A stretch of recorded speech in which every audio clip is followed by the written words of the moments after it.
Yalla Rabotai, on se calme au fond, on a fini la prière, on commence le shiur.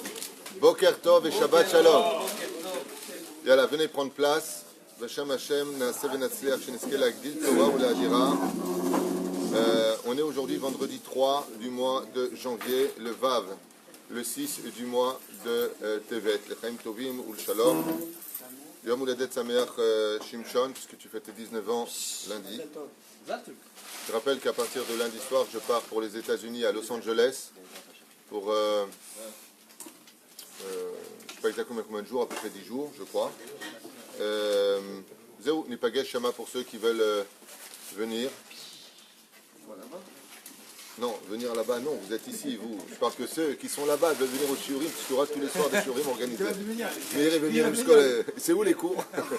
Seudat Odaya. Hein, Seudat Odaya pour De Tamo Batrana. Tamo Batrana qui nous offre une Seudat Odaya. Très important de faire des Seudat Odayot. Et remercier Hachem par des brachot, c'est une très très grande chose. Kol hakavod. Juste un tout petit instant.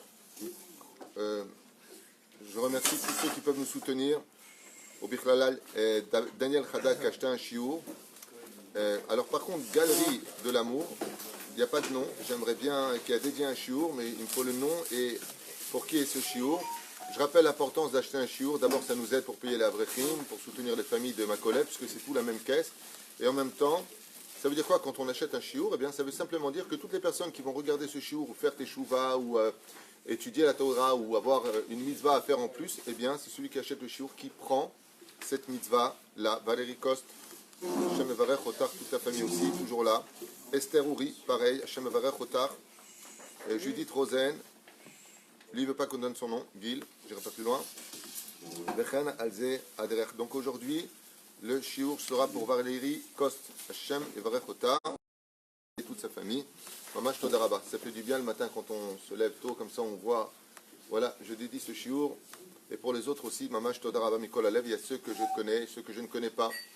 Vous avez la possibilité de faire des virements sur Paris, par PayPal, sur le compte en Israël, à Marseille. Et vous recevrez bien entendu un surface automatiquement fait par ordinateur, puisque chez nous tout est transparent, tout est clair, et tout va à la bonne adresse à 100%. Grâce à Dieu, Akol Takin, Akol Yachar.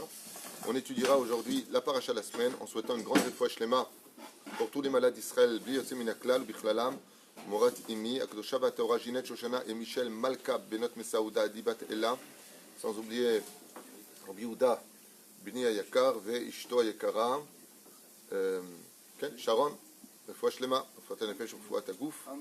C'est juste la chapahat. Mon épouse elle-même a attrapé une petite grippe, donc une grande réfouach shlema, Bezrat Hashem. Adi bat Ella, Shirel, Perla, Simcha, bat Alison, Mazal, Sarah, Talia, bat Efrat, Myriam, Meir et Sarah. Soufan, grande réfouach shlema, Meir. Il est tellement mal, Meir, qu'il n'arrive même pas à rire ce matin, le pauvre. Oh, ça va. Ça va mieux. Yirmiyahu Avraham ben Mesaouda ben Arosh, on se voit à Los Angeles, Tadik. Fred ben Asher, Naomi, Naama bat Noah, Eden bat Simcha, Eliyahu Amar ben Ali Simcha, Salomé Rachel, Perla, Chaya bat Myriam, Ariel, Bazal bat Mesaouda.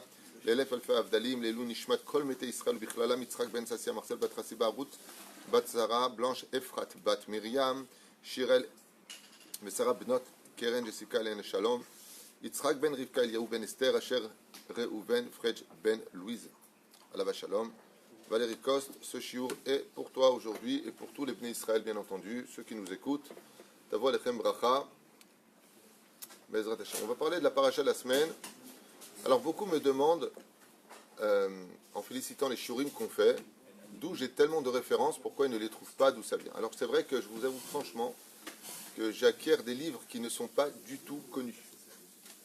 Et quand je vous fais un shiur, et que je lis par exemple un livre qui est très connu comme Otsar Agadot Torah par exemple, ben, si vous l'achetez, vous n'allez pas lire ça, parce que quand je lis en même temps, ça me rappelle d'autres références dans ma tête que je mêle à l'étude que nous faisons. Les études que nous avons viennent de livres qui sont très peu connus et qui sont remplis de secrets. Alors je vous en montre un qui est très très peu connu du public, qui coûte extrêmement cher, qui s'appelle Otsar Pelaot Torah. Otsar Pelarot Torah, ça veut dire les trésors magnifiques. Pelaot, Pelé, c'est comment tu dis Pelé Miracle, Non, pas du tout. merveille. Merveilles, exactement. Donc, les trésors des merveilles de l'étude de la Torah. C'est basé selon le Sod. Ça veut dire que dans les Midrashim, il y a aussi le Pardes. Pourtant, le Drash, c'est un niveau. Ce livre-là est basé selon le secret des Midrashim. Ça veut dire qu'on va aller vraiment dans la réalité, que si on avait eu une caméra sur place, c'est exactement ce qu'on aurait vu. Parce que même le Pshat a du Pardes. C'est le cas de Rashi. Rashi, c'est le Pshat, mais pourtant il dévoile le Sod. D'accord ? Et c'est pareil pour le Drash.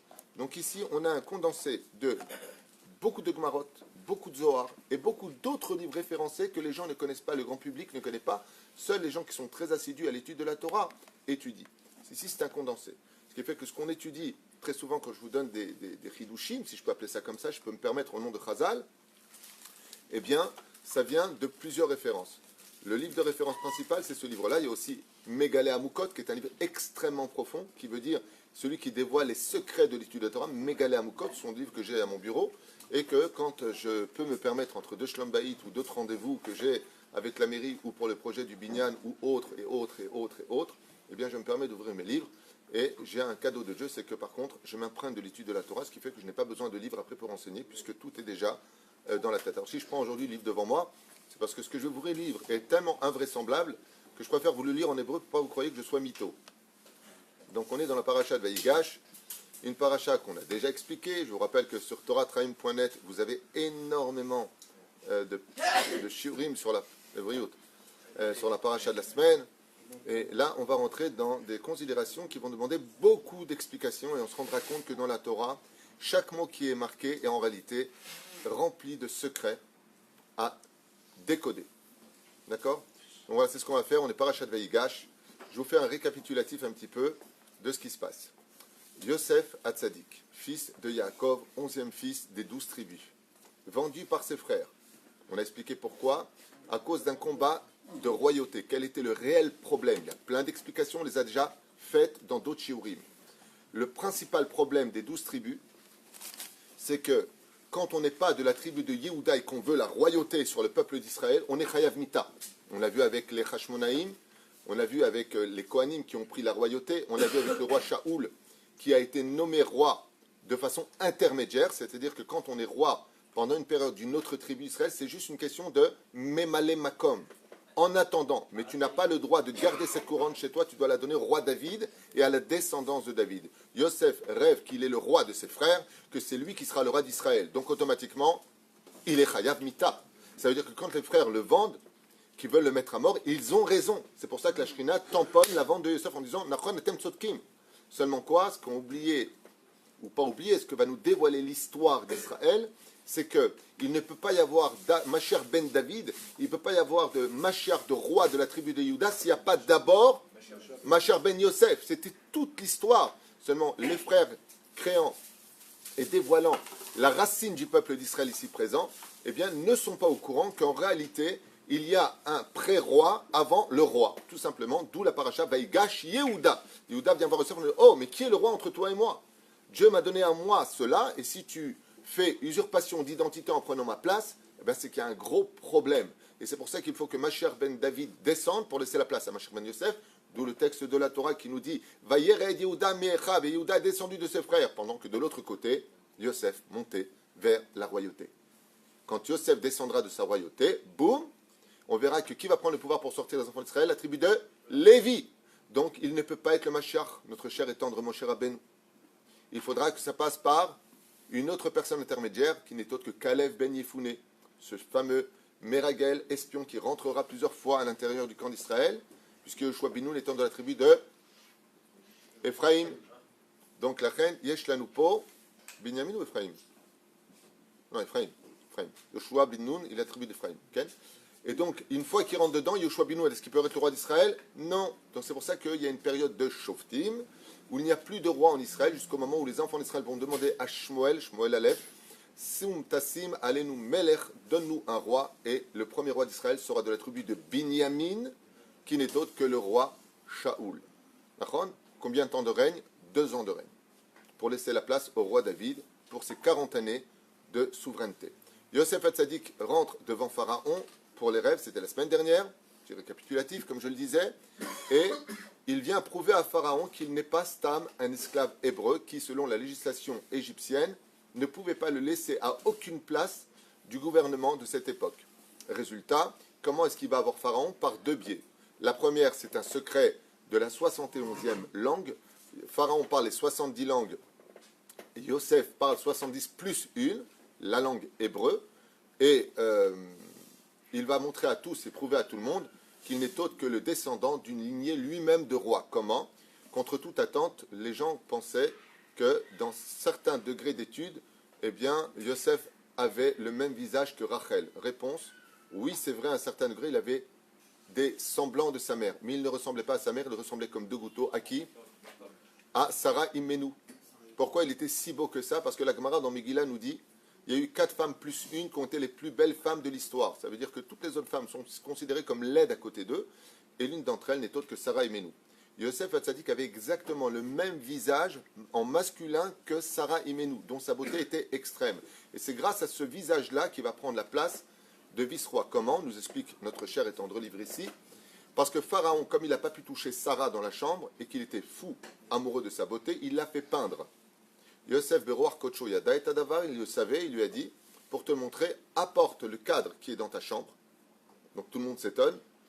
Et quand ils ont apporté le cadre de Sarah, il lui dit, elle n'est autre que ma grand-mère, son arrière-grand-mère.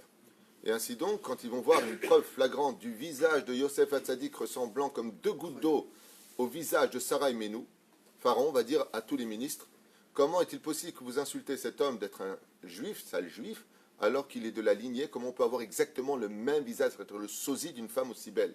Ce qui fait que celui qui ressemblait comme deux gouttes d'eau à sa mère n'était autre que Binyamin, qu'on va développer un petit peu, ce personnage très bizarre de Binyamin, parce qu'il y a quand même des choses à comprendre à des degrés beaucoup plus profonds. C'est que bizarrement, on monte dans la Kedusha. Vous savez qu'on monte dans la Kedusha et on ne descend pas. Dans les 4 mondes et les 4 règnes, nous avons minéral, végétal, animal, homme et prophète.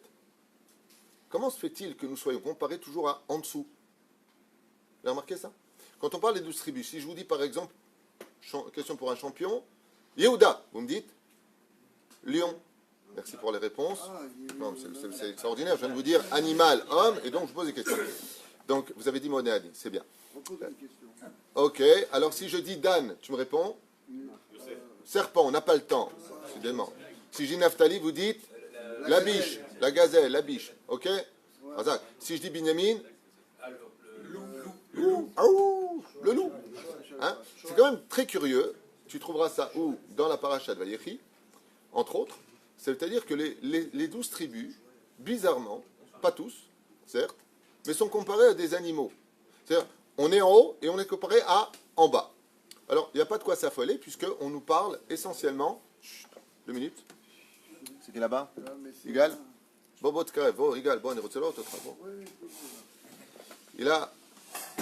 Bizarrement, on est comparé à des animaux, c'est-à-dire que on n'est pas des animaux, parce qu'il y en a qui prennent des quêtas de vidéos, des antisémites, et disent, voilà, le Rav Tutu dit lui-même que les juifs sont comparés à des animaux. Non, c'est pas du tout ce que je suis en train de dire. Au contraire, écoute jusqu'au bout, comme ça t'évitera de déblatérer des bêtises.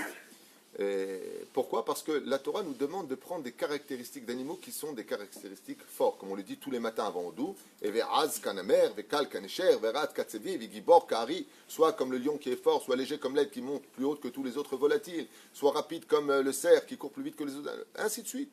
C'est-à-dire la gazelle qui court plus vite que les autres animaux. Donc on nous demande d'avoir des caractéristiques, et quand on parle par exemple de Yehuda, on voit que Yehuda il a des caractéristiques de roi. Qui est le roi des animaux dans le judaïsme? Le lion. C'est-à-dire, donc la reine, il est comme un lion. Naphtali était connu pour courir extrêmement vite. Donc il courait aussi vite qu'une gazelle. Il dépassait les 110-115 km/h, chose qui est impensable au niveau d'esprit. Donc on est comparé aux caractéristiques que nous avons, comme c'est marqué dans Chokhmat HaPartsouf, dans le Zohar Kadosh Parasha du Yitro. Ouais. Eh bien là-bas, vous verrez que chaque visage ressemble quelque part à un animal. Il y a des traits de caractère qui nous rappellent, tiens, il ressemble à un ours, celui-là ressemble à un poulet, celui-là ressemble à ceci, celui-là ressemble à cela. D'accord? Pourquoi? Parce que ça démontre des caractéristiques que les animaux ont, comme les goïms l'apprennent. En étudiant les animaux, ils se rendent compte qu'ils ont leur langage, qu'ils ont leur signe, leur instinct, leur façon de gérer leur vie de famille, de groupe, Et ainsi de suite. Alors, pourquoi je vous ai fait ça? C'est une préface, parce qu'on va parler beaucoup de Binyamin aujourd'hui, et on va se rendre compte que Binyamin n'était pas un personnage du tout commun comme les autres, du tout, du tout, du tout. Alors juste avant, on fait une préface de notre étude, on voit ce que va nous découvrir nos livres ici présents, donc ce que je vais dire n'est pas que dans ce livre, ça viendra d'autres, je pourrais vous donner les références à chaque fois si vous voulez, mais ce n'est pas le but. Vetechef Navin. ויגש אליו יהודה ואומר בי אדוני ידבר נא עבדך הדבר באוזני אדוני ועליך רפך בעבדך כי כמוך כפרעה. Il lui dit, je voudrais parler à l'oreille donc de Adonis, c'est-à-dire de mon Seigneur, en parlant, donc Yehuda parle à Yosef, je veux parler à ton oreille. Pourquoi? On a déjà expliqué ça dans d'autres shiurim. Pourquoi il a besoin de parler à son oreille? Je vous dis ça en un mot comme ça, parce que il n'est pas possible qu'en public, une personne batte un roi. C'est-à-dire que même s'il a raison d'argumenter face à un roi, s'il le gagne, il est chayav mita. Pourquoi? Il a humilié le roi en public. Donc il dit, je veux te parler à ton oreille. C'est-à-dire, ça on l'avait déjà dit. D'abord, donc, Yehuda nous disent les chachamim, il va faire appel à quelque chose de bizarre. Écoutez bien ce que nous dit, mettant dans le Midrash Tanchuma, Ita Shaita Chamato Shel Yehuda Ola. Yehuda, il a besoin de faire monter maintenant sa colère. Comme quoi que la colère n'est pas tout le temps négative, il y a des moments où il faut savoir l'utiliser à bonne escience. Il avait deux poils ici, comme on sait tous, qui sortaient. D'accord? Et qui, quand ils sortaient, faisaient couler du sang. Très bizarre. Effectivement, si on regarde le lion, comment on sait qu'un lion est prêt à attaquer, ou un chat est prêt à attaquer? Vous avez remarqué une chose? Ses poils se dressent. Juste un petit exemple que vous compreniez de quoi est-ce qu'on parle quand on dit que nous sommes comparés à des caractéristiques d'animaux. Okay? Quand tu sais qu'un chat, il dresse ses poils, ou un chien dresse ses poils, c'est qu'il est prêt à l'attaque. De la même façon, Yehuda dresse chez lui que deux poils. C'est quand même très important de comprendre. Pourquoi Dafka deux poils? Si vous voulez savoir, je vous dis franchement. Parce que le minimum qui pouvait mettre Yehuda en colère, c'était de lever que deux poils. S'il levait tous ses poils, il détruisait tout. Ça veut dire que la Torah vient nous apprendre quelque chose de moussari exceptionnel. Il levait sa colère, mais avec contrôle. Plus, s'il y avait un troisième poil qui se serait levé, c'était fini. Il serait incontrôlable. Si tous les poils se lèvent, il aurait pu détruire à lui tout seul toute l'Égypte. Donc, on ne parle que de deux poils. Pour dire par là qu'il contrôlait. Yosef connaissait son secret. Qu'est-ce qu'il fait? Il envoie Ménaché, Ken Ménaché, son fils, effectivement, et il viendra lui poser la main sur les deux poils et lui caresser, c'est-à-dire lui coucher les deux poils en disant « Ne lève pas ta colère ». C'était un secret que seules les 12 tribus connaissaient. C'est extraordinaire, c'est-à-dire que le mec qui se met en colère, il dit à l'autre « Regarde, si je me mets en colère, tu fais ça, ça va me calmer ». D'accord? Pour dire à quel point il ne faisait pas appel à la colère. Et qu'est-ce que demandait Yehuda? Que sa colère commence à grandir. Pourquoi? Dans la vie, il y a des moments quand la discussion ne suffit pas et qu'on veut absolument nous faire subir des injustices. Il y a des moments où il faut taper sur la table et dire stop, maintenant, ça suffit avec l'injustice. Et qu'est-ce qu'il avait? Il avait une ceinture en cuir, shel or, et dedans, qu'est-ce qu'il avait? Du plomb. Il n'avait pas du plomb, du cuivre. Je me suis repris au teint. C'est-à-dire, il y a des Marocains ici. Et la synagogue marocaine, c'est pas de la chonera, c'est que dès que tu fais une erreur, du cuivre. Et pourquoi il avait ça? Écoutez bien ce que nous dit maintenant les Chachamim. Eh bien, il enleva sa ceinture en cuir, dans lequel il y avait du cuivre, pour la mâcher et casser ses dents dessus. Il ne va pas les casser, ses dents sont beaucoup plus fortes. Lama, chez Zayagorem et Tramato chez Yehuda. Parce que le fait de mâcher du cuivre le mettait dans une colère terrible. Je connais quelqu'un qui m'a dit pareil. Il m'a dit, moi je reste calme. Jusqu'au moment où il lève la main, s'il me fait mal, je perds la tête. C'est-à-dire, il y a des gens comme ça qui ont besoin de prendre quelque chose pour se mettre en colère. Et Yehuda va prendre cette ceinture en cuir, avec dedans du cuivre, et commencer à la croquer. Très bizarre comme conduite pour un grand sage en Torah. Imaginez Baba Saleh ou le Rabbi Lubavitch, il dit attends, toi tu me chauffes. Très bizarre. Ça fait vraiment Walt Disney. Et encore, c'est rien. Quand je vais tourner la page, vous allez tomber. 2 minutes. Alors, qu'est-ce qu'il fait maintenant, lui? Étant donné que Yosef a vu que la colère de Yehuda montait de façon presque incontrôlable, il leur a dit stop, Ani Yosef. Achichem, je suis Yosef, votre frère. Et là, tout va se calmer. En réalité, tout va encore plus augmenter. Vous allez comprendre de quoi il parle. Ça veut dire qu'ils vont chercher même à tuer Yosef Hatzadik. Une fois qu'il va se dévoiler, les frères ne vont pas simplement être remplis de honte, ils vont être remplis de honte et chercher maintenant à tuer définitivement Yosef. Truc de malade, vous allez comprendre pourquoi. Ici, il y a déjà un Moussar Eskel extraordinaire à retenir. C'est que pourquoi Yehuda a-t-il besoin de toutes sortes de stratégies pour se mettre en colère? Cela vient nous apprendre que quand on est le roi, quand on veut être un roi, si tu n'as pas un total contrôle de ta propre personne, tu ne pourras jamais être le roi de ta propre famille. Écoutez bien ce que ça veut dire. Souvent, on exige le kavod en tant qu'homme à la maison. Hé, je suis ton mari. Hé, je suis ton père. Hé. Viens ici, Yehuda, il nous apprend pour être le roi de ses frères. Il faut être capable de contrôler tellement ce que nous sommes, à un tel degré que si j'ai besoin d'une mauvaise vertu, comme la colère qui est très mauvaise, je vais avoir besoin d'intermédiaires, d'emtsaï, on dit en hébreu, c'est-à-dire de choses bizarres, comme de faire pousser chez moi des pulsions de colère, tellement j'ai travaillé ma colère. Ça veut dire que la Torah vient nous faire un complément sur, regardez qui était Yehuda. Il était obligé d'avoir une ceinture avec ça pour pour se mettre en colère, tellement il n'avait pas de colère en lui. Tellement il vivait avec Akadosh Baruch Hu. La Torah vient nous dire, ne lis pas ça comme un imbécile. Ne lis pas, ouais, t'as vu, il est comme ça, c'est très marrant à table. Non. La Torah est en train de te dire que Yehuda était un homme tellement parfait, chef du Sanhédrin.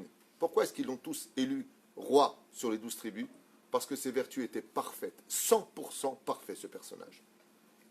Mais quand des fois il faut utiliser la colère pour tuer, parce que pour tuer, il faut avoir hors raison, ouais, alors il va dire, moi je ne sais pas me mettre en colère. Mais là, toi, tu commences à me mettre en colère. Pourquoi il a besoin de se mettre en colère? Parce que Yosef, dans ses arguments, fait preuve de mauvaise foi. Ça veut dire tout ce qu'il va lui dire, attends, tu veux un esclave? Prends-moi, je suis plus fort que mon frère. Tu veux ça? Prends-moi, je suis ceci. Prends-moi, je suis cela. Je suis prêt à payer le double. C'est-à-dire que s'il a volé, on paye combien? Le double en Égypte. Je te donne le triple. Et il lui dit non. Il dit alors avec la mauvaise foi, quand tu vis avec quelqu'un qui est dans le déni, tu verras que naturellement, ça te met tout de suite en colère. C'est pas compliqué. Face à la mauvaise foi, il n'y a plus de discussion. Alors qu'est-ce qui sort? La violence. Alors, allez, nouvelle loi Alechem.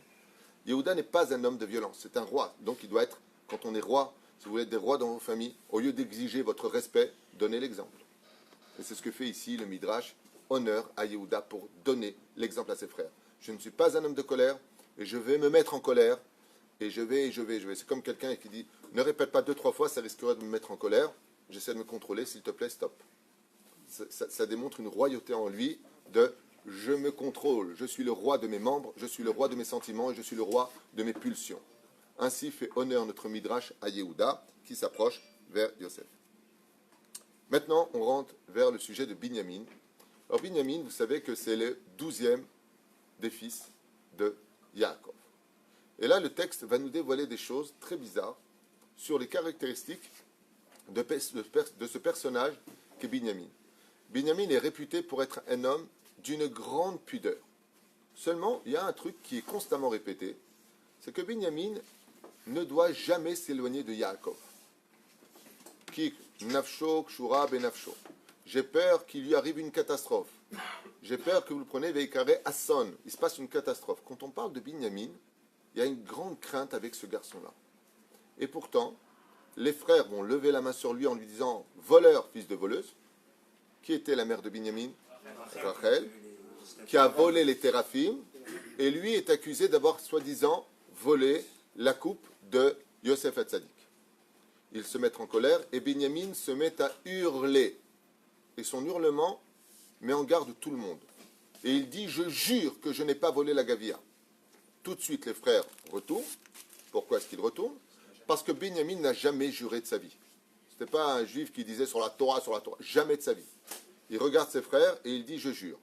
Mais bizarrement, Binyamin est le plus concerné. Mais si vous regardez bien dans le texte, on ne le voit nulle part. Bizarre. C'est lui qui est accusé et il n'y a pas une fois un mot de Binyamin. Binyamin, le problème qu'on a avec lui, c'est que tout le monde a très peur de lui. Parce que Binyamin, ce n'est pas n'importe qui. C'est une personne qui est extrêmement kadosh, à un tel degré que le Beth Amikdash sera construit sur son territoire à lui. Le Beth Amikdash est construit sur le territoire de Binyamin et une partie sur Yehuda.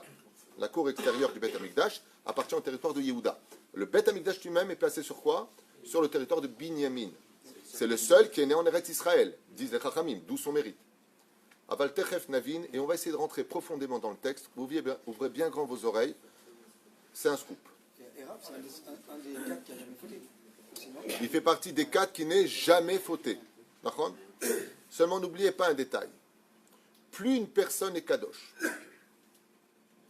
plus une personne est pieuse, plus une personne travaille ses midot, la Gemara nous a déjà mis en garde. Gadol yetzerara min noso. Ça veut dire qu'en d'autres termes, plus une personne est élevée, plus son yetzerara est grand. Ça veut dire que si chas v'shalom, je prenais le yetzerara, allez, 1% du yetzerara du Rav Ovadia Yosef et je mettais chez vous, vous devriez des rachak gmurim. Plus une personne est grande en Torah, plus son yetzerara est énorme. Binyamin est la cause du renouvellement de l'histoire, puisque grâce à cette histoire, grâce à Binyamin, tout le monde se retrouve. Parce que Binyamin représente une figurine symbolique pour le peuple d'Israël, car il est Ben Oni. Maintenant, on rentre dans les secrets de l'étude, et voilà ce qu'on découvrira sur ce fameux personnage qu'est Binyamin. Et c'est très curieux parce que quand on voit au niveau du secret des noms, pour ceux qui veulent l'entendre, il y a des noms qui sont à caractéristiques sociales, il y a des noms qui sont à caractéristiques individuelles. Binyamin, on le voit avec ses frères? Non. Sachez que le nom de Binyamin, en général quand on s'appelle Binyamin, on a une vie un petit peu solitaire. Quel est l'animal qui représente le plus? Le loup. Donc, qui est comparé au loup dans les 12 tribus? Binyamin. Les loups sont solitaires. Donc, Binyamin, sachez que ça a une caractéristique de quelqu'un qui vit un peu dans son monde à lui. Il est dans ses rues à lui, dans son univers à lui. Mais très bizarrement, les loups n'attaquent jamais seuls. Ils ont besoin d'être constamment encouragés par la meute. Ça veut dire qu'ils n'interviennent en général que quand ils sont ensemble. Ils ne vont pas s'attaquer à un animal. Rarement, si c'est un lapin ou un lièvre, quelque chose comme ça, ils vont l'attaquer seuls. Mais en général, quand ils attaquent vraiment, eh bien, ils ont besoin d'être accompagnés. Donc les caractéristiques de Binyamin, ce sont des gens qui sont hors société, mais qui n'avancent que dans la société. C'est un nom qui a cette caractéristique au niveau des secrets des noms. Comme le Beth Amikdash. Exactement, comme le Beth Amikdash. C'est un endroit qui est individuel, mais qui ne marche que quand on vient tous dedans. C'est le territoire de Binyamin. Maintenant, écoutez bien le verset de la Torah. Vayomer Adoni, lo yochal hana'ar. Alors d'abord, ce qui me tue, c'est que Binyamin, je ne sais pas si vous êtes au courant, il a juste 10 gosses. Ouais. Lo yochal hana'ar. Et comment il est appelé ici? Le jeune homme. Le genou, si tu préfères. L'azov est à vivre. Ce jeune homme-là ne peut pas abandonner son père, il ne peut pas ne pas revenir chez son père. Va'azav et à vivre, va mettre. Car si, chas v'shalom, il abandonne son père, il meurt. Qui meurt? Yaakov ou Binyamin? C'est pas dit dans le texte. Va mettre. Nous, on comprend Jacob peut-être, mais en fait, c'est les deux. On verra. Et qu'est-ce qu'il dit le père? Car si vous me prenez Binyamin, me'im panay, de devant mon visage, dit Yaakov, vekaraou ason. Il va se passer quoi? Une catastrophe. Ça veut dire que Binyamin doit être constamment face au visage de son père. Il y a quelque chose qui se passe avec son père, ou si Binyamin n'est pas avec son père, chaque seconde qui passe, il y a une catastrophe qui peut arriver immédiatement avec lui. Lama. Achida Kadosh, Besifro Dvash Lefi. Donc là, la référence, c'est le Chida. Le Marachot, Zayin, Be'ot Tet Zayin, Mevi Beshem, Perush, Rabbeinu Ephraim. Au nom, apporte le Chida Kadosh d'un des plus grands maîtres du judaïsme, Rabbeinu Ephraim, il y a à peu près 3-4 siècles en arrière. שכתב דברים נפלאים ביותר שקשה להוlemam al derech hafshat. Il dit, il faut comprendre un petit peu plus profond la Torah. Quand les versets parlent dans la Torah, que vous lisez des versets, ne prenez pas ça constamment à la légère, parce que ici, chez Binyamin, se cache quelque chose de très bizarre.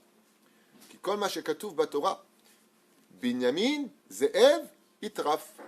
C'est pas simplement dans le texte, c'est marqué que le symbole d'Ephraïm, c'est un loup, mais c'est un loup qui tue. Binyamin est un loup, mais ce n'est pas n'importe lequel. C'est le chef d'une meute. C'est-à-dire que Binyamin n'est rien d'autre qu'un leader caché de l'histoire. Aval ou toref. Eno meshal be'alma. Et ne crois pas ici que c'est une métaphore. Stam. Lob mashal be'alma, ça veut dire ne prends pas ça pour une métaphore, ce qu'on va te dire maintenant. Rak le'aitim aya. Car il faut savoir que le Yetzerara de Binyamin était tellement puissant en lui, son niveau de Torah, lui qui est né en Israël, il est né avec le Darga, le niveau de Neshama, que le Yetzerara s'est implanté en lui, Mikol Akor. Et que lui-même, étant donné qu'il avait une caractéristique de loup, n'était rien d'autre qu'un loup-garou. Lopachot velogoter. Alors sachez une chose, un livre, vous pouvez l'acheter, qui s'appelle Each Nafshenu. J'ai un livre dans mon bureau. Et là-bas, je vous en avais déjà parlé pour les vampires, qui est le premier vampire de l'histoire, c'était, on avait vu, Esav, vous vous rappelez de ce chiour, c'est référence Zohar et ainsi de suite. Et là, on nous dit, on a un gros problème avec Binyamin, c'est que Binyamin, ayam itaper les loups. Non pas quand il y avait la pleine lune, mais dès qu'il se mettait en colère, dès qu'il était anxieux, écoutez bien la suite, je vais vous le lire, après vous le traduire. Ayam itaper mamash les ze'ev, vaya toref bene adam. Et quand il se transformait en loup-garou, il tuait les gens sur sa route. Et c'est ce que dit Jacob. Attention, mais Karaouasson. Rakshaya etzel aviv, uniquement quand il était avec son père, face à son visage, il arrivait, grâce à la gdoucha de son père, à contrôler ce Yetzerara qui était en lui et qui s'exprimait non pas par des avérotes, car il n'a jamais fauté. Donc, on dit souvent, quand tu as trop d'énergie, tous les psychiatres te le disent, fais du sport. C'est-à-dire, va frapper sur un sac si tu veux frapper des gens. Pourquoi? Il faut que tu sors son énergie. Au sage de nous dire que le Yetzerara de la gdoucha d'Ephraim était tellement grand, de Binyamin, pardon, qu'étant donné qu'il n'a jamais fauté de sa faute, de sa vie, il fallait bien qu'il sorte ce Yetzerara. Haya pashut mitaper les loups-garous. Moi, dans mon livre Each Nafshenu, il te dit quel Teilim dire si un loup-garou rentre chez toi. C'est quand même très curieux. Donc, c'est pas que des légendes ce que vous entendez. La seule différence, c'est que ça n'a rien à voir avec le renouvellement de la lune. Aucun rapport. Mais c'est pris du texte. C'est-à-dire que l'émanation obscure d'Ephraïm sortait de cela. Verak Shaya et Aviv Ayalo, Sham refait. Et Aviv lui-même, voyant la situation, il était constamment obligé de l'arguia, de calmer le loup qui était en Ephraïm et lui donner une réfoua de... Ah bah oui, mais j'y peux rien. De Binyamin, vous avez raison de me reprendre. Vaz, le Hayane Fach les Ze'ev, et Binyamin ne se transformait plus en loup. Vezema Sha'amar Yehuda de Yosef. Et c'est ce que dit Yehuda à Yosef. Il lui dit, tu sais pas qui tu veux garder chez toi, il lui dit. Dans le combat. Tu sais pas qui est Binyamin. Si tu le gardes, vous allez tous mourir. Pourquoi? Parce qu'il est intouchable, Binyamin. Il lui dit, ne commets pas l'erreur de vouloir séparer le père du fils. Car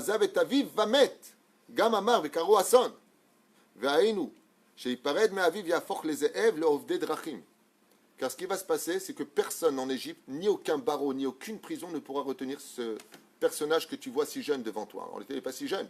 Il est en train de lui faire comprendre que sa force est beaucoup plus forte que celui d'un vieux. Il a gardé toute la vigueur d'un jeune. Donc il ne veut pas lui dévoiler que c'est un loup-garou, bizarrement. Et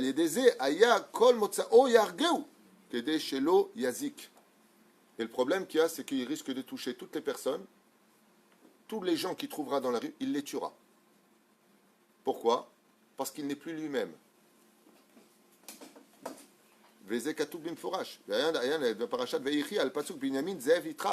c'est pour ça que Yaakov, quand il voit Binyamin et qu'il le bénit, il dit quoi? Binyamin est un loup qui tue. Yitraf, ça veut dire toref. Il s'abat sur les autres et il les tue. Seulement Binyamin, qui tuait sur la route? Vous allez me poser la question, mais comment Dieu laisse une chose pareille se faire? Binyamin, chaque caractéristique, c'est quoi? Le loup, il sent. Il a une chose incroyable. Comment est-ce qu'un loup, il sait dans la meute quel animal attaquer sur un troupeau? Il regarde celui qui est blessé, celui qui est sur le point de mourir, celui qui a une maladie. Il le sent. Binyamin, il ne tuait en tant que loup-garou que les Réchaïm. Sur la route, quand une personne faisait du bien à sa famille, ou le Nogabo, mais dès qu'il voyait une personne qui faisait Avodazara, une personne qui faisait du mal, une personne qui gênait la société, une personne qui volait les autres, exactement comme Beth Amikdash. Chayav Mita t'apporte un korban. Pourquoi le territoire est chez lui? Quand quelqu'un fortait, qu'est-ce qu'il faisait? Il tuait un animal. Binyamin, quand il voyait une personne se comporter comme un animal, il le mettait à mort. Hayam Itapech les Zehev, et il le tuait. Yaakov lui disait, mais tu n'es pas un bédine à toi tout seul, tu ne peux pas faire ça, Binyamin. Il lui a dit, c'est dans ma nature. Le Beth Amikdash est construit sur le territoire de celui qui a fauté, il faut le réparer. Bekachaya ose Binyamin. Mais dit vrai Rabotenu Ephraim, Bezel et Shono. D'où l'expression de Binyamin. Ah, je suis désolé, je ne parle pas d'Ephraim, je parle de Binyamin depuis tout à l'heure, mais j'arrive pas, je ne sais pas pourquoi, Nigolesh, je passe d'un nom à un autre nom. Anniversaire de qui? Shimshon, il ne s'appelle pas Ephraim. Ephraim, c'est. Toi, t'es pire que moi, toi. Ça n'a rien à voir avec les Chédim? Non. Alors justement, comme il a dit tout à l'heure Rabbi Asher Ayaka, cher Cohen, Binyamin fait partie des 4 tzadikim qui n'aient jamais fauté de leur vie. Jamais. Ni par la pensée, ni par la parole, ni par l'action. Il a un cœur pur, seulement il a une justice en lui qui est terrible. Et la différence qu'il y a, c'est quand même difficile à comprendre que Bémet, il pouvait se transformer en loup-garou. Ça fait un peu bizarre. Quoi que je vous le dis, je vous le répète, dans mes livres de Kabbale, dans mon bureau, j'ai mamash des ségoulottes, c'est marqué Neged Zeve Adam. Et si vous regardez bien, à l'époque de l'Égypte antique, à cette époque-là, eh bien, quand on regardait les hiéroglyphes, on voyait des hommes loups. Vous voyez des hommes avec des têtes de loups. D'où est-ce que ça vient? Eh bien, les loups-garous ont existé dans l'histoire. Ce ne sont pas des légendes de films, mais les films se sont basés sur des faits réels. Il y a même des scientifiques et des historiens qui ramènent des preuves de ce genre de choses. Il y en a qui ont même filmé ça dans certaines forêts, il y a quelques années seulement. Mais ce n'est pas le but. On n'est pas là pour vous savoir. La Torah, ce qu'elle dit, elle est vraie. Je n'ai pas besoin de scientifiques, ni de National Geographic ou d'émissions de télévision pour savoir si c'est vrai. La Torah, ce qu'elle dit, si le Chida il dit que c'est vrai, c'est que c'est vrai. On ne veut pas nous... Chazve shalom. Donc voilà, c'est Echad min hachidushim que je voulais vous apporter aujourd'hui, et pour nous apprendre que Bémet, on a tous une nature chez nous qui est reliée à cela. Et bizarrement, qu'est-ce que fait le lion quand il veut faire fuir les autres? Eh bien, il bougie. D'accord? C'est un homme de justice, pourquoi il tue tout le monde pour son passage alors? Alors pendant que tu dormais, j'expliquais, mon cher Maurice. C'est pas lui-même, je sais. Non, pendant que tu dormais, j'ai expliqué que. Ah, que. Voilà, tu viens d'avoir ta réponse. Il n'est tué que les gens. C'est-à-dire qu'un animal ne peut tuer qu'un autre animal. Si un animal voit un homme, il ne tue pas un homme. Mais comme sur la route d'Éphraïm, quand il se transformait et qu'il... Oh, mais c'est terrible, je ne sais pas pourquoi. C'est impressionnant, mais je ne le contrôle pas, ça sort automatiquement. Quand Binyamin quittait la tente de son père priait pour ne pas que cela arrive. Et quand est-ce qu'il se transformait? Eh bien, dès qu'il voyait des gens, il était tellement kadosh qu'il voyait la neshama noire des gens. Et quand il voyait des gens impies, des gens qui faisaient beaucoup de mal à leurs enfants, à leur famille, la société, qui volaient, qui étaient ingrats, la colère chez lui était tellement kadosh, tellement proche de la vérité, qu'il ne supportait pas cela et qu'il les tuait. On a vu X-Men avec Masechet Shabbat à la page 33 à Moudbet, que Rabbi Shimon Bar Yochai et son fils brûlaient avec leurs yeux, comme ça, si quelqu'un était Mechalel Shabbat ou qu'il ne respectait pas l'étude de la Torah au lieu d'étudier, eh bien, il ne faisait pas, eh bien, il le brûlait avec ses yeux. On voit des choses incroyables. On a vu Rabban, comment il s'appelle, Rabban Shimon Ben Gamiel, ou alors Rabbi Ochanan, qui explosait le corps intérieur d'une personne s'il ne faisait pas Torah Mitzvot, comme vous l'avez déjà, hein, Galat Samot. C'est-à-dire le mec, il était comme ça, tout se cassait à l'intérieur. Juste en le regardant, ça fait vraiment, hein, voilà. C'est-à-dire, les mutants dont on parle, c'est un peu nous, quoi. Ça fait peur d'être juif. Alors, il dit ici, d'où est-ce que ça vient que Yaakov Avinu alav shalom a porté le deuil de Yosef de façon triste et non pas de façon endeuillée. C'est-à-dire que quand on est en deuil, 3 jours tu pleures, 7 jours tu fais l'espédim. Alors, Zot HaTshuva, dans le livre Torah Moshe, il savait que Yosef n'était pas mort. Et comment il le savait? Il lui a dit, si tu es mort, il y a des choses à faire pour voir quelqu'un. Tu vas au mikvé, pendant 3 jours tu jeûnes, tu mets après un vêtement de lin blanc et tu demandes que le mort vienne te voir dans les rêves. Essaye, tu verras. Kevan shelo nira'ela beshum pam bachalom. Et étant donné qu'il ne l'a pas vu une seule fois dans les rêves, il savait qu'il n'était pas mort. Il a déchiré ses vêtements parce que pour un tzaddik, un fils qui meurt, c'est un fils qui quitte le monde de la Torah. Et pourquoi il a eu peur de cela? Parce qu'on lui a dit, Tarof Toraf Yosef. Ton fils a été attaqué par un animal. Quand Yaakov a posé la question, il leur a dit quel animal? Il leur a dit Bardelas. Et c'est quoi un Bardelas? C'est un léopard. Le léopard, il a, vous savez que chaque animal, quand Dieu l'a construit, il a fabriqué les animaux, il les a créés. Il a créé des substances en elles. Par exemple, vous savez que la salive du chien soigne les cicatrices. Quand le chien se fait mordre, il se lèche. D'ailleurs, comme les chats et les autres. Ils ont des substances en eux que nous n'avons pas. Heureusement, sinon on serait comme ça. Je me suis fait mal. C'est curieux de voir ça. Par exemple, les lézards comment c'est les gros lézards là qui sont... Non, les plus gros lézards... Non, lézards. Non, laisse tomber. Vous êtes plus naze que moi, donc... Pas de Mogador, C'est la famille. de Agabor, là, je sais pas quoi. Il y a des gros. Laissez tomber, laissez tomber. Bravo! C'est pas Mondragore. Mondragore, c'est une plante. Non, pas la salamandre non plus. On va laisser tomber, c'est de ma faute. J'aurais dû préparer mon cours. Il y a des gros lézards qui sont très connus, qui vivent dans des îles. J'ai oublié le nom. Il y a Gador dedans. D'accord? Et eux, qu'est-ce qu'ils font? Eh ben, ils... Pas toucher. Tu sais qu'ils vont croire qu'on a des fous ici.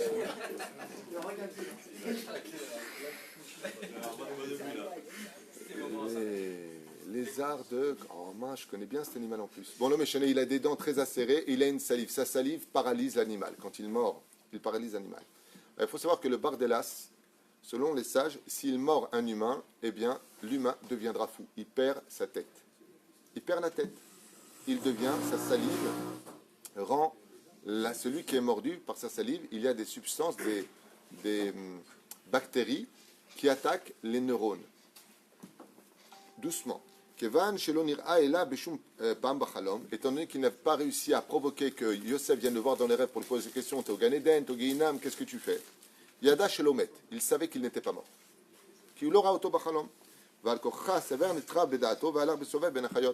Donc il a dit, si mon fils n'est pas revenu vers moi, et que de l'autre côté, il n'est pas dans le monde des morts, c'est qu'automatiquement, il vit parmi les animaux. Et donc le seul animal qui est capable de faire cela, Chaya Achat Ushma Bardelas. Et cet animal n'est autre que le Bardelas. Car la salive de sa morsure peut rendre un homme totalement fou au point que cet homme se prendrait pour un animal lui-même. Damar Tarof Toraf. Shinitraf Da'ato. Parce qu'en hébreu on dit Tarof, il a été attaqué, Toraf. Comme tu dis quelqu'un qui est fou, comment on dit Atam Metoraf, Metoraf. Mazé Metoraf. Tu dis quelqu'un, c'est une folie ce qu'il y a eu. C'est Metoraf. Ça veut dire le fait d'attaquer vient aussi de la racine perdre la tête. D'accord? Alors quand quelqu'un agresse l'autre, t'es fou, tu perds la tête ou quoi? Qu'est-ce que tu fais? Zéro. Car il n'est pas venu me revoir, il n'est pas dans le Gan Eden, il n'est pas dans le Gehinam, il n'est pas dans le Kafé Kala, il n'arrive pas à venir dans les rêves. Mashma que Yosef est vivant. Et si donc j'ai pas de nouvelles de lui depuis tant d'années, c'est que mon fils vit parmi apparemment les animaux. Mowgli, le retour.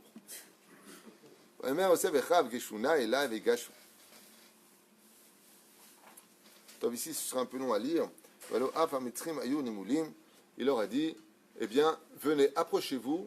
Quand il leur a dévoilé qu'il était Yosef, venez voir. Et qu'est-ce qu'il leur a montré? La Brit Mila. D'accord? Et en quoi c'était une preuve, parce qu'il avait la Brit Mila, qu'il était juif et Yosef. En quoi? En quoi et pourquoi? Ça, c'est encore autre chose. C'est Sefer Imrechen qui dit qu'effectivement, sa brite était Kedosha. Elle avait un signe, il y a des couleurs pour voir si quelqu'un a fauté ou pas sur une brite Mila. Zenachon, Gemara Maseret Shabbat. Aval. Ici, on parle des frères. Les frères, ils vont dire, ok, très bien, peut-être que tu as fait tchouva. Tu fais tchouva, toutes les couleurs s'en vont, tout devient blanc. Maintenant, pourquoi c'est un problème? Au sage de nous dire, mais toute l'Égypte avait fait la brite Mila. Juste avant que ça arrive, qu'est-ce qu'il a dit Yosef? Eh bien, si vous voulez garder le blé qui est chez vous, de là, une allusion que celui qui veut une bonne parnassa, la bracha dans sa parnassa, il faut qu'il soit Shomer Brit Mila. La clé de la réussite de ce monde, c'est Shmirat Abrit. C'est le Yesod de toute la vie. Et là, au sage, j'ai posé la question en disant, en quoi c'était une preuve que c'était vraiment Yosef Hatzadik? Vous avez une réponse? En quoi c'était une preuve que c'était Yosef Hatzadik? Oui, parce qu'il a montré sa Brit Mila qu'il était circoncis. On a vu que toute l'Égypte avait fait la circoncision. Top, réponse. Lokashakihu nolad ma'ul velodome milat ma'ul el milat Brit Mila. Parce qu'il est né circoncis. Et la forme de la Brit Mila, quand on est né circoncis, n'a rien à voir avec la forme d'une brite qu'on va faire la Brit Mila avec. Ce n'est pas les mêmes signes qui apparaissent. Il lui a dit, Ani Yosef Hatzadik. Il n'y a pas beaucoup d'hommes qui sont nés circoncis. Il y a eu Adam Arishon qui va perdre sa Brit Mila à cause de la faute originelle, donc après il va refaire la Brit Mila après la faute, d'où le prépuce. Il y a, Yaakov, ne me dis pas Abraham. Abraham a été connu parce qu'il y avait... Yaakov est né circoncis, David Amelech est né circoncis, Yosef Hatzadik est né circoncis, Vechen Alze Aderech. Il y a eu pas mal de tzadikim qui sont nés, et Moshe Rabbeinu lui-même est né circoncis. D'accord? Il n'y a pas besoin de faire la Brit Mila, on fait juste tomber dans ce cas-là. Si vous posez la question, mon frère est né circoncis, donc qu'est-ce qu'on fait dans ce cas-là? Eh bien, on fait tomber juste une goutte de sang. Dit la bracha, on fait tomber une goutte de sang, on pique la Brit Mila, une goutte s'estirpe, et Asinu est à Mila. Comme ça qu'on fait. On ne va pas couper ce qui est déjà coupé, Sinon, il ne restera plus rien. Hein? Vous avez le saut. Hein? Il n'y a qu'un juif qui peut naître comme ça. Ken. Bah oui, sinon, la preuve tomberait ici. Ken.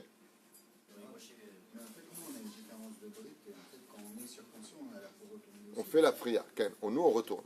Alors celui qui est né circoncis, il naît comme ça. Et c'est déjà un signe de Kedusha.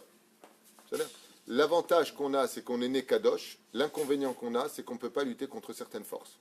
Pourquoi est-ce que Yosef ne lutte pas ici? Parce que, par exemple, celui qui est né circoncis ne peut pas lutter contre Amalek. Et si vous regardez bien l'histoire, Amalek attaque Israël. Pourquoi Moshe ne va-t-il pas à la guerre? Il envoie Yehoshua Binoun, qui lui est né incirconcis et qui a eu la Brit Mila. C'est-à-dire que pour attaquer la Chutzpah, il faut avoir eu la Chutzpah de la Brit Mila et donc la Chutzpah d'être né incirconcis. David Amelech a un problème avec les Amalicites. Qui l'envoie? Shmuel Bet, Yoav ben Tseroria, général en chef de l'armée d'Israël. Il lui dit, toi, va attaquer Amalek. Pourquoi tu ne vas pas, toi, le roi David? Il adorait faire la guerre. Le roi David aimait la guerre pour l'honneur d'Israël. Montrer que Dieu est toujours avec nous. À travers l'armée, on peut découvrir énormément de qualités et de chemda, d'amour que Dieu porte pour son peuple à travers les guerres que Dieu nous octroie, si bien entendu on nous attaque. On ne va pas attaquer les autres, mais si on nous attaque, les ultimes défenses étant, eh bien nous ferons et agirons en conséquence. De la reine, petit-déj. Alors pour ceux qui ne le savent pas, ouais, le Moshe, petit-déj, c'est de la demchod, vous voyez? On trempe la demchod dans le lait, et voilà. Il se passe beaucoup de choses à Oel Moshe. C'est que de la qualité. Baruch Hashem. Velachen, c'est celui qui est né circoncis ne peut pas lutter contre Amalek, mais par contre, il a une force incroyable de se rendre kadosh et de lutter contre son Amalek intérieur. Son Yetzira extérieur, il ne le peut pas parce qu'il n'a pas coupé la brite. C'est là. Velachen, David Amelech Alav Shalom n'a pas pu lutter contre Amalek. Moshe Rabbeinu n'a pas pu lutter contre Amalek. Étant donné qu'ils sont arrivés à Shrem, Yaakov, il ne sait pas si oui ou non c'est des Amalicites, de quel peuple ils sont. Donc ce sont les fils qui vont aller se battre. Vechen Alze Aderer. Dès qu'il s'agit d'Amalek, celui qui est né circoncis reste de côté. Zéro. On avance.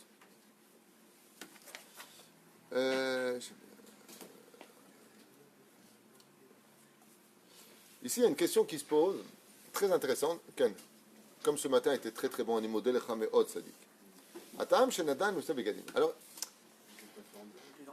vous savez qu'il a donné, je crois, 3 smalotes. Je ne suis pas revenu sur le texte, mais il me semble qu'il a donné 3 smalotes pour chacun des frères et 5 smalotes pour 5, donc on va le dire en français, 3 robes, parce qu'à l'époque on portait des robes, par tribu, et à Binyamin, 5 smalotes. Si je me rappelle bien l'an dernier, l'an d'avant et l'année d'avant. La question qu'il pose ici, il dit, mais pourquoi il a donné des robes? Pourquoi il a donné des robes? Pourquoi il leur a donné des habits?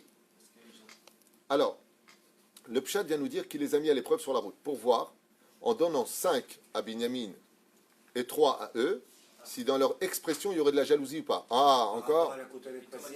Par rapport à la cotonnette passive. Ils ont fauté par rapport à la jalousie. Voilà, étant donné qu'il a donné un vêtement et que les frères ont eu les boules, il a dit, tiens, je veux vraiment voir si vous avez fait tchouva. De là, pourquoi? Le Rambam explique dans les Chot Teshuvah que malgré les 4 conditions de la tchouva, de Azivatachet, Rata, Abidou, Vichoulé, eh bien, il y a une situation qu'on attend de toi. C'est que tu repasses par cette même épreuve, ne va pas la chercher, mais si elle revient à toi, et si vraiment là-bas tu fais tchouva, ça veut dire que Bémet, dans le ciel, on tamponne définitivement ta teshuvah. Yosef veut... Il met Binyamin quand même en danger. Ouais, mais Binyamin, je t'ai déjà dit que personne ne l'approche. T'as remarqué qu'il n'y a pas d'embrouille avec Binyamin. C'est peut-être pour ça qu'ils n'ont pas réagi. Si ça vient du ciel, d'accord, mais même si tout est Hachem, mais quand même, il finit vers Mirchol. Alors justement, étant donné qu'ici il s'agit de fonder maintenant la nation d'Israël, il n'y a plus d'obstacle. La question que pose Igal est très intéressante. Il dit alors quoi? Yosef, il leur met un obstacle sur la route. Dans la vie, je donne un exemple. Imagine que tu sois PDG d'une très très grosse société. Amen, dit-il. Le Bézat Hashem, ça arrivera. Et que tu dois mettre maintenant un directeur de tout ce que tu as. Qu'est-ce que tu vas faire? Tu vas les mettre à l'épreuve. Il y a un examen de passage. Et là, tu dis quoi? Tu mets quelqu'un. Il dit non, là, il s'agit de quelque chose de beaucoup plus important que nous. Il y a les autres. Donc, maintenant, pour être certain, comme va faire Yaakov, quand il va les réunir par Parashat Vayechi la semaine prochaine, il va dire Shema Israël. Ils vont dire Shema Israël. Hashem Elokeinu Hashem Echad. Il dit Shema Yesh Psul Bachem, de peur qu'il y ait un défaut parmi vous. Et alors, on n'est pas tous parfaits, non? On ne peut pas être 100%. Il dit si, quand il s'agit de créer une famille, il faut être 100%. Vous savez, quand on va pour se marier, il m'arrive souvent de dire au couple, Mets-le un peu à l'épreuve sur la patience. Mets-le un peu à l'épreuve. On me dit, on a le droit. Je dis, il s'agit de mariage. C'est pas une blague. Il y a assez de divorces. Des fois, dans la vie, c'est pas qu'on va mettre un obstacle devant l'autre, c'est qu'il faut savoir où on met les pieds aussi. D'accord ? Par exemple, quelqu'un m'a dit un jour, Makala, rien ne l'énerve. Absolument rien ne l'énerve. Je lui ai dit, tu l'as déjà laissé pour arrêter pendant 2 heures? Il m'a dit non. Je lui ai dit, ben, essaye. Il m'a appelé, je suis au bureau, il m'a dit, ça l'énerve. Ça l'énerve beaucoup. Elle m'a fait un scandale. Je lui ai dit, maintenant tu connais le vrai personnage. C'est normal, tu fais porter quelqu'un pendant 2 heures. J'arrive, il lui a dit. Il m'a dit, moi j'ai tenté l'expérience. Alors il lui a expliqué, il lui a dit, non, Bassoff, il lui a dit, je m'énerve quand j'ai des vraies raisons. C'est pas sympa, tu me dis, j'arrive, j'attends. Je lui ai dit, je la midote, tovot. La vérité, elle a de bonnes midotes. Parce que c'est énervant. Surtout quand la personne vient par derrière une fois, ça m'est arrivé à moi. J'avais rendez-vous à Pantin, à Paris, avec ma sœur, Patricia, que Dieu la bénisse. Amen. Ouais, en plein hiver à Paris. Moi, 8000. J'attends. Maintenant, je commence à stalactique comme ça, une statue. Elle arrive en retard et pardon, elle me fait 1000 excuses. Je dis non, je peux pas. C'est trop facile, laisse-moi toi d'abord t'engueuler, après tu t'excuses. Elle m'a dit non, t'as raison, 1000 excuses. J'ai tardé, j'ai pas eu. C'était il y a très très longtemps de cela. Kachayama. C'est-à-dire qu'il faut travailler ses midotes. Après le mariage, comme je vous l'ai déjà dit, hein, une femme fréquente un mec. Avant le mariage, ni il rote, ni il pète, ni il a de défaut. Incroyable le mec. Après le mariage, Darbouka à la maison. Makara. C'est vrai, tu connais ça. Makara. Le mariage ou vraiment le vrai personnage. Alors, quand il s'agit de créer les tribus d'Israël, oui, il les met à l'épreuve. Pour voir quoi? Est-ce que vous êtes digne ou pas? Pourquoi? On a vu que Moshe Rabbeinu à la Vachalom, quand le peuple d'Israël a fait, par l'intermédiaire du Erev Rav, le veau d'or, qu'est-ce qu'a dit Hachem à Moshe Rabbeinu? Pousse-toi que j'extermine ce peuple, et comme j'ai promis que le peuple d'Israël ne mourra jamais, de toi je ferai descendre le nouveau peuple. Et Yosef, il se dit, ok, peut-être que vous êtes périmés, et la preuve en est, 2 vont sortir, et les 2 fils de Yosef vont rentrer. Donc tu vois que ce n'est pas imperméable. La reine, il veut savoir si Bémet vous êtes digne ou pas d'être la racine des 12 tribus. Parce que pour être une racine des fondations, les fondations ne peuvent pas se permettre d'avoir de défauts, sinon ça fait écrouler tout le binyan. Donc il est obligé de savoir si vous avez encore de la jalousie ou si vous battez les Shem Shamaim. Est-ce que vous êtes battu pour moi les Shem Shamaim parce que j'avais pris la royauté, ou est-ce que vous avez vraiment de la jalousie qu'on ne connaît pas? On a vu des choses, on a entendu des choses, où même des grands personnages, eh bien, n'avaient pas travaillé toute leur midote. Et pour être un shoresh, c'est pour ça que je vous le dis et je vous le répète, avant le mariage, s'il y a des jeunes qui écoutent et des jeunes filles qui écoutent, faites des séminaires, allez apprendre comment diriger une vie de couple. Prenez des cours, et je ne plaisante pas, prenez des cours, à savoir comment réagir dans telle situation, qu'est-ce que c'est la psychologie d'une femme, comment on doit réagir dans son judaïsme quand la femme, par exemple, porte des jupes trop courtes, ou qu'elle trop au téléphone avec ceci et cela. On peut obtenir de très bons résultats si on sait comment s'y prendre. Mais si on vient au nom de la Torah comme un SS, rachat, de façon, c'est toute ta faute, c'est tout le temps toi, c'est évident que même si la personne veut faire tchouva, elle ne la fera plus la tchouva, elle est trop blessée, elle est trop descendue. Donc quand on veut élever quelqu'un, n'oubliez pas, il faut l'élever, il ne faut pas le descendre. C'est là. N'oubliez pas ça. Non, de Pérouche d'abord. Donc là, ici, il leur offre, il les met à l'épreuve. Ça, c'est le Midrash. Mais il y a une autre explication que tu as donnée. Tu as fait. Et alors? Ils ont déchiré leurs habits, nous dit Yosef, qui s'est marié il y a quelques mois, et qui maintenant joue de la darbouka. Pas encore. Non, c'est le début, Ça viendra. De toute façon, c'est le premier qui fait le premier geste qui ouvre les hostilités. Alors.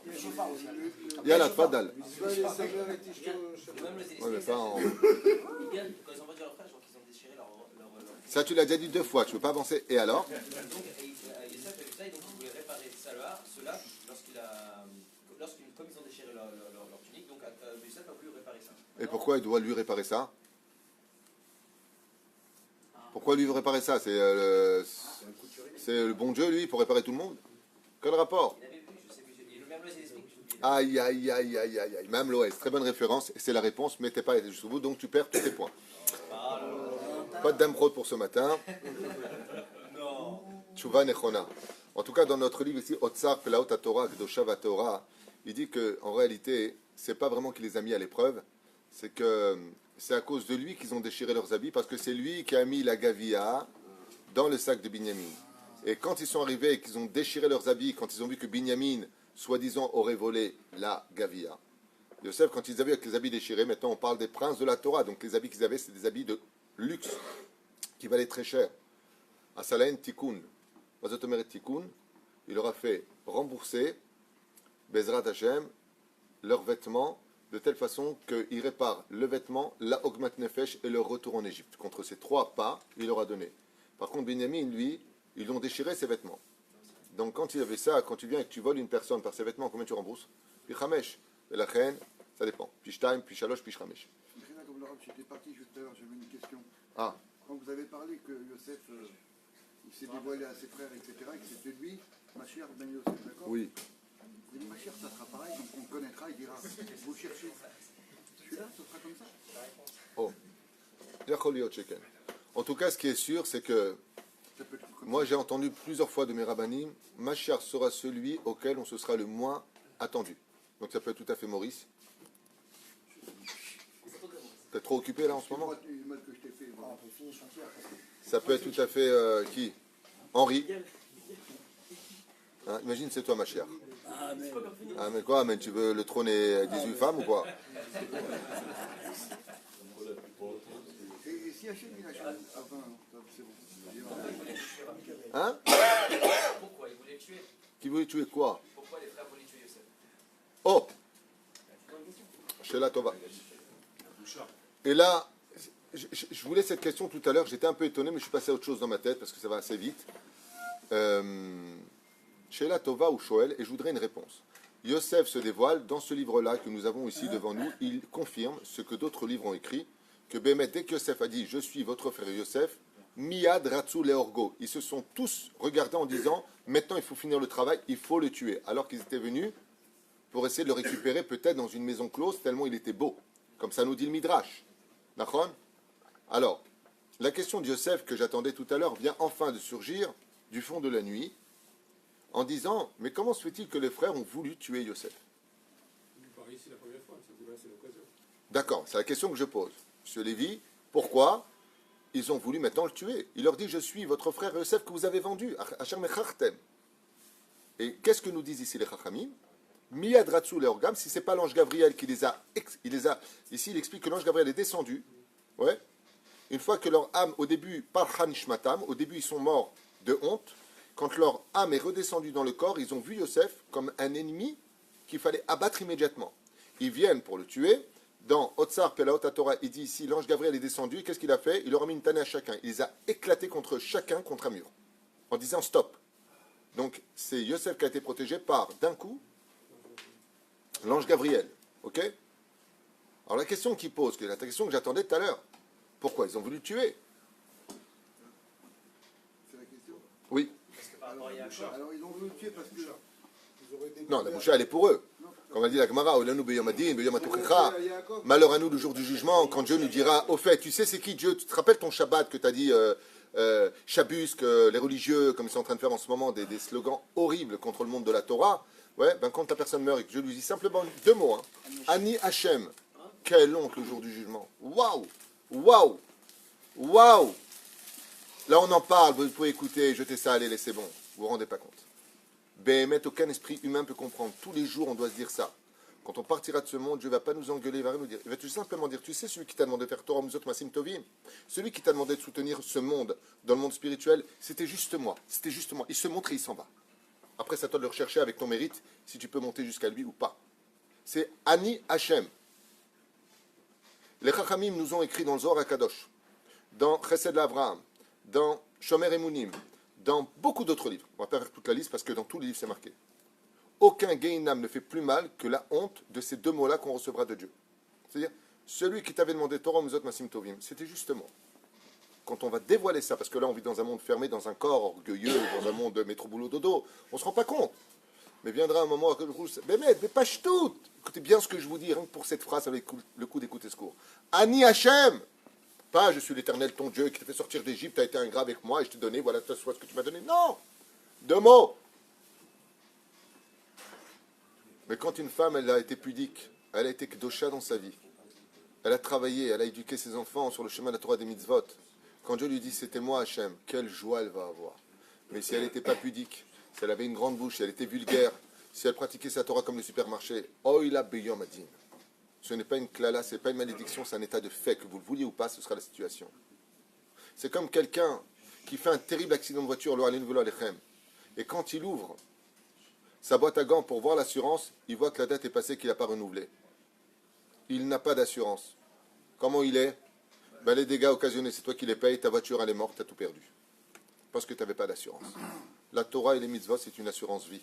Dans le cas où il y aura un accident qui s'appelle le jour de la mort, tu peux dire, monsieur, ne vous énervez pas, j'ai une assurance, j'ai des Torah et des mitzvot devant moi. J'ai travaillé, maintenant je peux tout payer. Zeperoucha d'avoir. Mekif. La reine, Mekif, c'est assurance tout risque.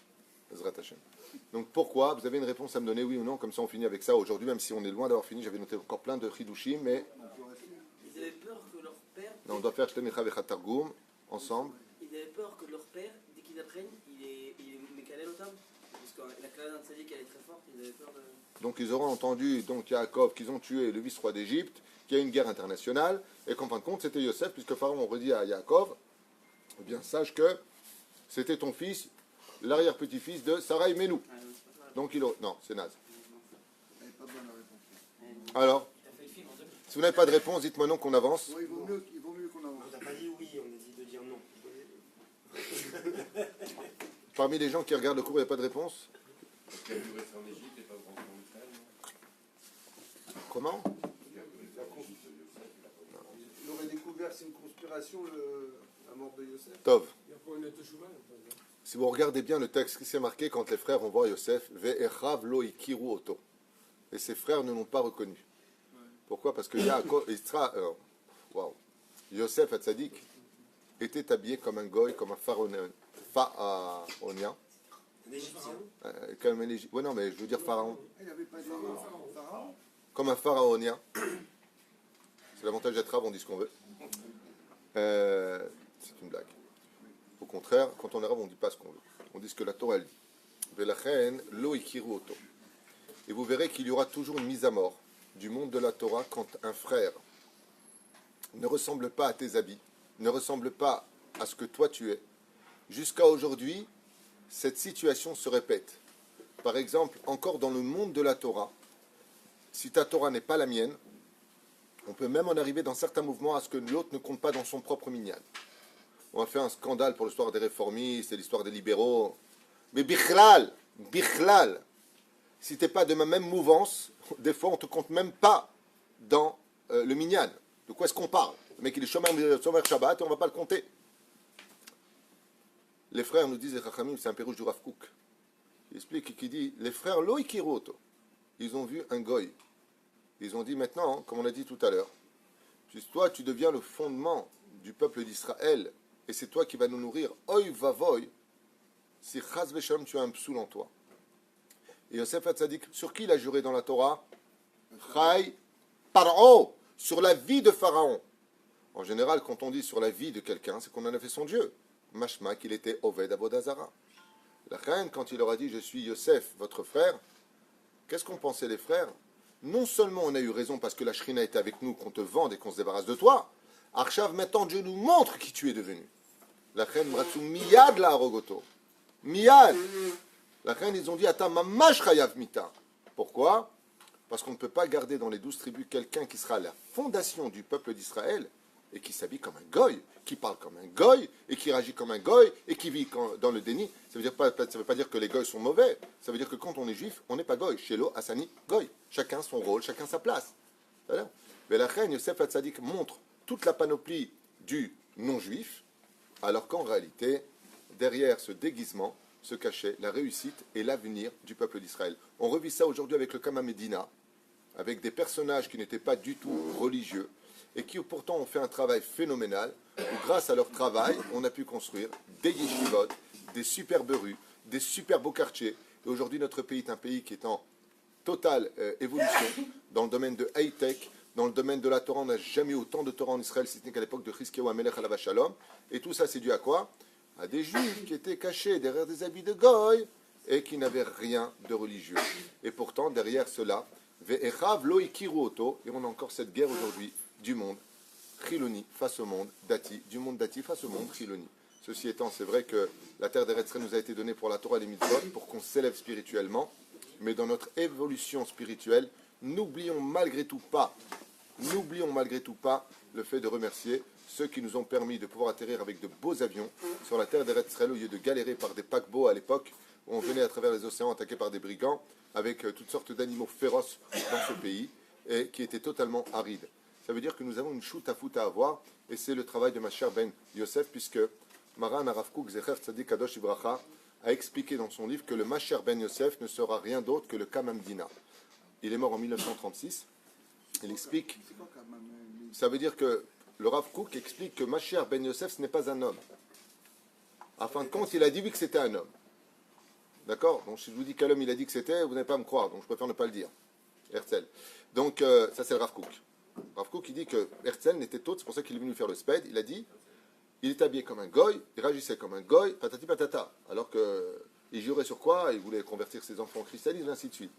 Maran Rav Kook qui dit qu'à travers ce déguisement, cet éloignement, en réalité, il a été le tremplin du retour des enfants d'Israël sur la terre d'Israël. Bon, c'est la date du Rav Kook qui n'est pas acceptée par tout le monde, mais Rav Kook a le droit d'être cité aujourd'hui. Et la reine Maran Rav Kook, Rabbi Avraham Yitzhak Cohen Kook, explique, premier grand rabbin d'Israël, que le Masher Ben Yosef sera exactement comme Yosef Hatzadik. Il ne jouera que sur Pharaon, lo alim velo alechem, et là, mais Bassov, quoi? C'est lui qui va être le tremplin de l'avenir, de la création du peuple d'Israël. La nation revient sur sa terre, qui sortira d'Égypte. Mais ce qui est très curieux, c'est qu'on est sorti d'Égypte. C'est-à-dire que le Masher Ben Yosef ne peut pas créer la nation s'il ne passe pas par le biais de l'Égypte. Ça veut dire quoi? Un pays qui se retourne. Et c'est pour ça que le monde religieux en veut à tous ceux qui ont créé cet État, que ce soit lui, que ce soit Ben Gurion, que ce soit Golda Meir, que ce soit. Pourquoi? Il nous avait rendu Israël l'Égypte. Mais on voit que c'est le développement. Et après, on sort de l'Égypte pour aller chercher cette Torah, qui mitzion tzitz Torah varachem Yerushalayim. Viendra un moment où tout le monde va s'arranger dans ce pays. Tout le monde fera teshuva.